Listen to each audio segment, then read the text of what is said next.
Ensayo general de los temas vistos. Bueno, a continuación vamos a hablar un poco sobre qué es el PIB, Producto Interno Bruto, y sus componentes. Vamos a conocer de qué se trata esto, cómo funciona. Bueno, entonces, el PIB es una magnitud macroeconómica que expresa el valor monetario de la producción de bienes y servicios de demanda final de un país o región durante un periodo determinado, normalmente de un año o trimestral. El PIB funciona lógicamente mediante un diagrama de flujos que representa todo el movimiento de las inversiones y fugas que hay en esa cadena de la economía. Explícitamente, cuando hablamos de fugas nos referimos a dinero ahorrado, impuestos e importaciones, y cuando hablamos de inyecciones nos referimos a inversión, gastos del gobierno y exportaciones. A continuación estamos observando un diagrama de flujos de la economía. Entonces, tenemos empresas, mercado de factores de producción, hogares, mercado de bienes y servicios. Cuando hablamos de mercado de factores de producción, nos dirigimos inmediatamente entonces a las empresas. Las empresas, ¿qué hacen? Ellas invierten para poder producir un bien, que ese bien va directamente al consumidor, que lo va a comprar a un costo determinado. Entonces, ellas invierten, pero ese dinerito vuelve y entra con un porcentaje de más. Cuando el consumidor decide ahorrar esta parte del dinero que tenía destinado para comprar algo, la economía no se va a parar por esto. ¿Por qué? Porque digamos que el consumidor va a un banco y lo ahorra ahí.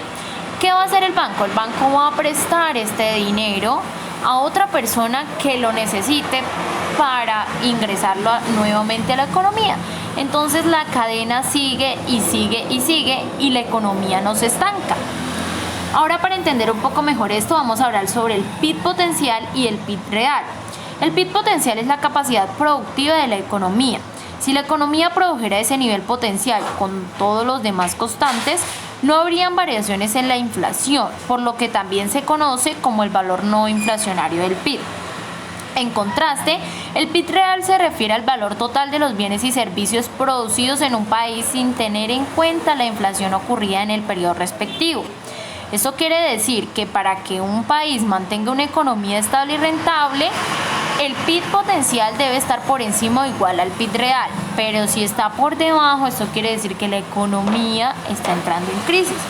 Entonces vamos a poner un ejemplo facilito, cotidiano. Entonces digamos que tenemos una tienda de ropa. Esta tienda va a fijar una meta de ventas para el final del mes que cubra gastos y porcentajes de ganancias.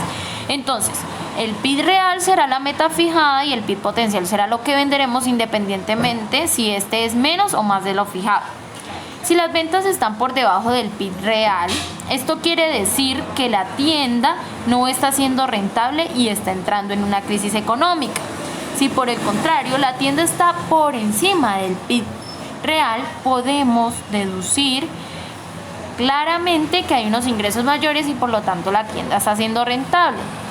Ahora, si la tienda mantiene su PIB real y su PIB potencial constante y sin variaciones, decimos que esta tienda maneja un equilibrio económico estable, o sea, no estamos ni vendiendo mucho, pero tampoco estamos teniendo pérdidas.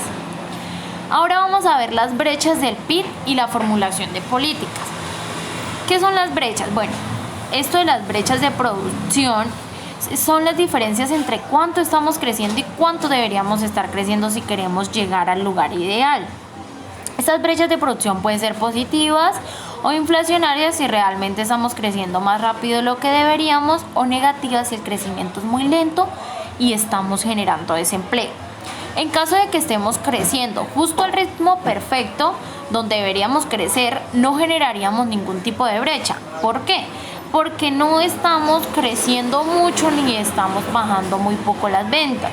Entonces mantendríamos ese equilibrio entre esas dos. Entonces crearíamos entre el desempleo y la inflación un perfecto equilibrio que no nos afectaría tampoco. Ahora vamos a conocer un poco sobre los ciclos económicos. El ciclo económico es una serie de fases por las que pasa la economía y que suceden en un orden hasta llegar a la fase final en la que el ciclo económico comienza de nuevo. ¿Cuáles son estas fases? Entonces tenemos la expansión, el auge, la recesión, la depresión, la recuperación. Vamos a explicar cada una de estas y vamos a ir poniendo unos ejemplos para entender mejor. La recuperación. Bueno, la recuperación es la actividad económica cuando revive poco a poco después de una crisis. Genera empleo, aumenta inversiones, mejora el nivel de producción. ¿Qué pasa? Entonces, si una empresa está volviendo, por decirlo así, revivir de una crisis en la que ha caído, porque resulta que en el mercado ese producto que ellos tenían está siendo muy comprado, entonces ellos van a necesitar más mano de obra, o sea, generar empleo para producir más, lo que va a generar que hayan más ingresos para la empresa y va a haber un mayor nivel de producción. Ahora, el auge. El auge es algo similar a esto, solo que el auge es cuando estamos, por decirlo así, cuando decimos estamos en nuestra mejor época. Para entender mejor, hay temporadas donde hay productos que se venden más, ¿cierto? Entonces tenemos ciertas temporadas. Un auge dura más o menos un año o meses. Entonces, en esa temporada donde ese producto está siendo muy demandado, el consumidor le gusta mucho, lo está comprando mucho, entonces es ahí donde la empresa empieza niveles económicos altos, o sea, en su mejor momento, por decirlo así. Después de eso podemos ver el estancamiento. El estancamiento es, como por decirlo así, se acabó la temporada y ahora resulta que ahora el consumidor ya no está comprando tanto ese producto. Entonces la empresa empieza a bajar sus niveles de producción, tiene que pensar qué hacer para que el producto sea algo innovador, mirar qué hacer para que el consumidor lo compre, pero entonces tiene que detener producción porque resulta que ¿para qué van a producir tanto si en el mercado no se está solicitando? Es allí cuando empieza la recepción. La recepción es donde vamos a tener liquidez porque ya no necesitamos producir tanto, entonces ¿para qué tanta mano de obra? Vamos a entrar crisis porque como ya no hay producción, ya no hay ventas, entonces no hay ingreso económico.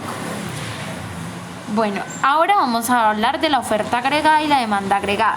El modelo de oferta agregada y demanda agregada es un modelo que muestra lo que determina la oferta o la demanda total de una economía y de qué manera interactúan a un nivel macroeconómico. La oferta agregada es la cantidad total de bienes y servicios producidos y vendidos por las empresas y esto es llamado PIB real. La demanda agregada es el momento del gasto total de una economía en bienes y servicios producidos. En esta demanda agregada tenemos movimientos, como todo, no puede ser muy estable. Entonces vamos a ver qué generan estos movimientos. Entonces, la confianza del consumidor y las expectativas son uno de los principales factores de movimiento de la demanda agregada. ¿Qué quiere decir esto? Esto quiere decir que cuando el consumidor compra algo es porque lo necesita o porque le gusta y además porque tiene los ingresos suficientes para comprarlo. Cuando esto pasa, el ingreso del consumidor es suficiente o aumenta. Esas son señales, porque le está comprando más, entonces quiere decir que su ingreso es estable o ha aumentado. Cuando el ingreso del consumidor baja, va a haber un déficit en las compras, porque uno cuando tiene menos dinero no va a comprar lo mismo, porque resulta que hay que repartirlo más, que para los recibos, que para otras cositas, entonces ya no nos alcanza.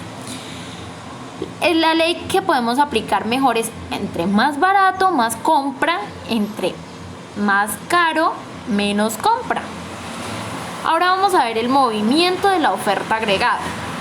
La curva de la oferta se desplaza por los siguientes: cambio de tecnologías, competencias, expectativas y costo de factores de producción. Se presentan estos cambios en las curvas exclusivamente por el cambio de precios de un bien. Entonces ahora vamos a poner un ejemplo donde abarquemos los anteriores factores. Entonces, si tengo una empresa y quiero producir más a un menor costo, tengo que invertir en nuevas tecnologías. Entonces, soy una empresa de textiles, necesito una máquina que me haga lo que me hacen 10 empleados. La hay, entonces invierto en esa máquina y entonces ahí es donde se mueve la curva. Entonces, invierto en máquinas más innovadoras. ¿Qué me va a permitir esto? Que haya una producción más rápida y menos costosa y sobre todo de calidad, para de esta forma poder tener en un producto, entramos al campo competitivo, entonces tener un producto competitivo en el mercado con las demás empresas y cumplir lo más importante, las expectativas del consumidor y de la empresa. Si yo cumplo las expectativas del consumidor, voy a cumplir las expectativas de la empresa. ¿Por qué? Porque al estar contento el consumidor, él va a comprar más este producto. Y si lo compra más, mis ingresos como empresa serán más altos. Bueno, muchísimas gracias. Con esto he terminado. Espero haya servido de algo mi explicación. Espero se haya entendido muy claro. Y aquí dejo unas referencias de las páginas donde me apoyé un poco para poder armar esta investigación junto con el apoyo de mi profesor. Muchísimas gracias y esto fue todo.